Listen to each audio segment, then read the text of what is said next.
Harassment allegations at Fremont. Consumer Reports says Tesla is number one. Hardware 2 cars are barely scratching the surface of capabilities, and more. Here are your Tesla tidbits for March 1st, 2017. Today's top story comes via Electrek and The Guardian. A female engineer has made accusations of, quote, pervasive harassment, end quote, at the factory.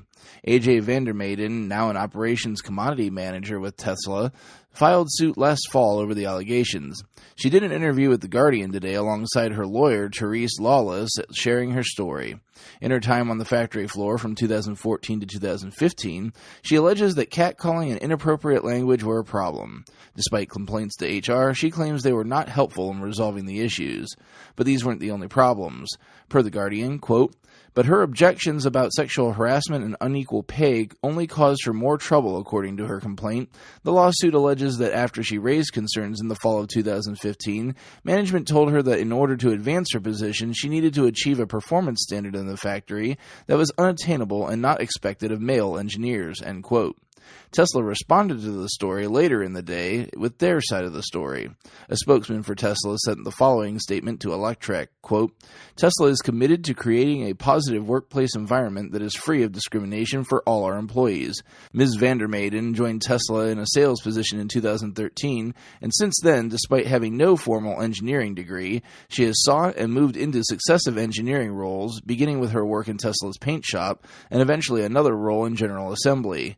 Even after she made her complaints of alleged discrimination, she sought and was advanced into at least one other new role, evidence of the fact that Tesla is committed to rewarding hard work and talent regardless of background. When Ms. Vandermaiden first brought her concerns to us over a year ago, we immediately retained a neutral third party, Ann Hilbert of EMC2 Law, to investigate her claims so that, if warranted, we could take appropriate action to address the issues she raised.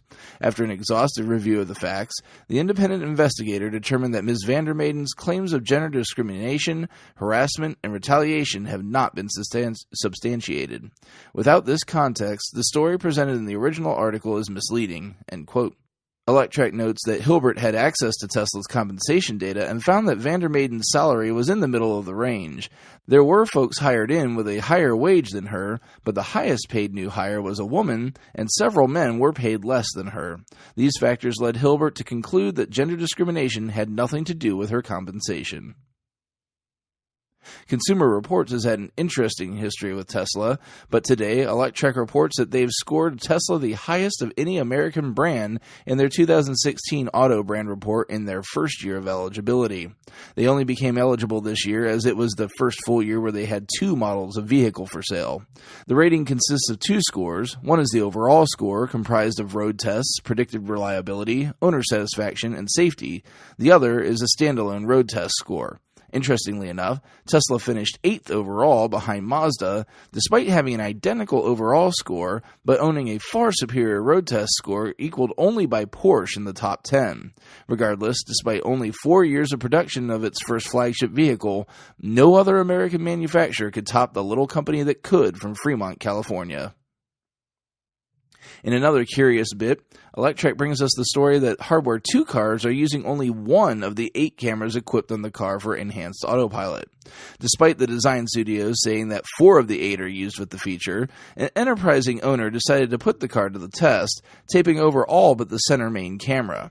The owner believed that 2 of the 8 were actually being used, but Electrek confirmed that it was truly only 1, assuming that the owner was partially obscuring the main camera when attempting to block one of the other cameras in the 3-camera forward mounting assembly. Apparently, this is part of the ramp-up in capability of the system, which makes sense given they're still trying to get the new hardware to parity with the old. And while they're nearly there on a feature front, as the article shows, as many on the Tesla subreddit have said, and even some of you, my listeners, have said, the actual functionality of those features still leaves much to be desired. This may explain a bit why.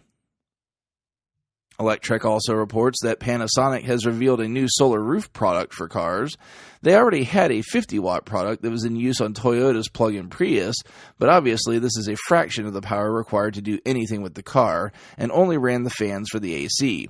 The new product, however, boasts 180 watts, and can recharge the main pack of the car as well as the 12-volt battery.